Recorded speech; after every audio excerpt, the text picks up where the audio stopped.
सशस्त्र सीमा बल यानी एसएसबी में नौकरी के लिए अप्लाई करना कभी कभी काफ़ी कंफ्यूजिंग हो सकता है ना? तो चलिए आज इसी पूरे प्रोसेस को एकदम सिंपल बनाते हैं। देखते हैं कि इसका सीधा रास्ता क्या है। अच्छा, किसी भी सरकारी भर्ती पोर्टल को खोलो तो क्या दिखता है?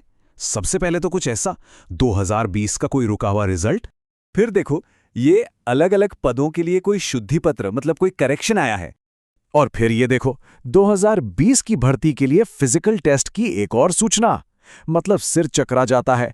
लगता है कि ये प्रक्रियाएं तो पता नहीं कब खत्म होंगी।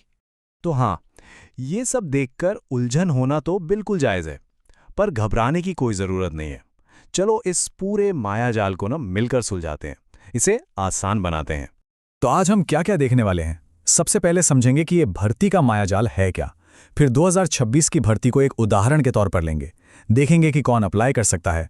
फिर step by step application process, selection का लंबा रास्ता कैसा होता है, और आखिर में वो सबसे ज़रूरी बातें जो ध्यान में रखनी है।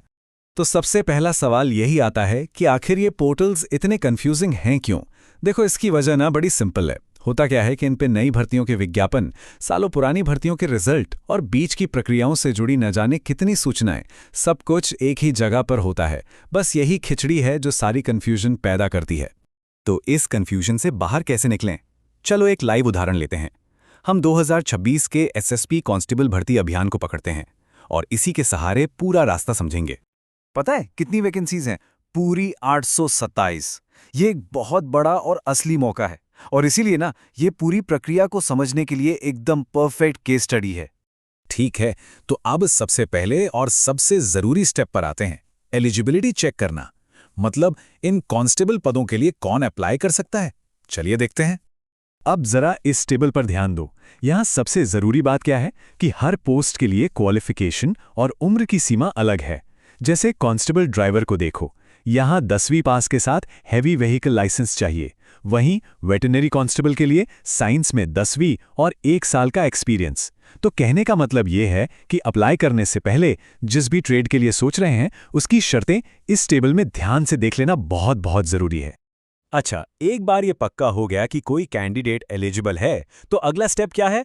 एप्लीकेशन भरना। और देखो, ये प्रोसेस अगर स्टेप बाय स्टेप फॉलो किया जाए तो बिल्कुल भी मुश्किल नहीं है। ये पूरा का पूरा प्रोसेस ऑनलाइन है। तो सबसे पहले क्या करना है? ऑफिशियल वेबसाइट पर जाकर रजिस्टर करना है।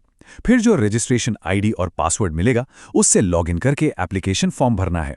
फोटो और सिग्नेचर अपलोड करने हैं और फिर ऑनलाइन फीस पे करनी है।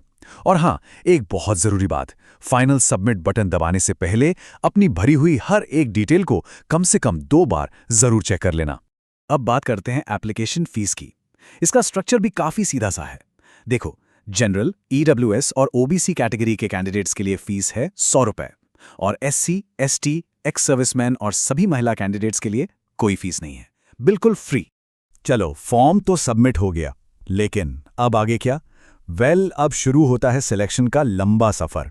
और यहाँ एक बात याद रखनी बहुत ज़रूरी है, धैर्य यानी पेशेंस, क्योंकि इस प्रोसेस में अच्छा खासा टाइम लगता है। ये जो सिलेक्शन प्रोसेस है ये कई स्टेज वाला एक मुश्किल सफ़र जैसा है। सबसे पहले होते हैं फिजिकल स्टैंडर्ड और एफिशिएंसी टेस्ट, फिर आता है रिटन एग्ज़ाम, उसके बाद होता है ट्रेड या स्किल टेस्ट। जो इन सब में पास हो जाते हैं उनका होता है डॉक्यूमेंट वेरिफिकेशन, और फिर आखिर में एक डिटेल्ड मेडिकल एग्जामिनेशन। मतलब अगले स्टेज में जाने के लिए हर स्टेज को पार करना ही होगा। और ये जो मैं कह रहा था कि प्रोसेस लंबा होता है, ये स्लाइड उसका जीता जागता सबूत है। जरा देखो, 2020 की ड्राइवर भर्ती का एक रुका हुआ रिजल्ट कब क्लियर हो रहा है? नवंबर 2025 में।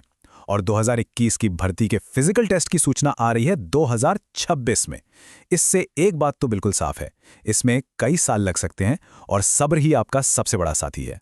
तो इस पूरी बातचीत के बाद चलो अब उन कुछ खास बातों पर आते हैं जो एक सक्सेसफुल एप्लीकेशन के लिए बहुत बहुत ज़रूरी हैं। तो ये हैं कुछ फाइनल टेकअवेज, एक तरह की चेकलिस्ट समझ लो।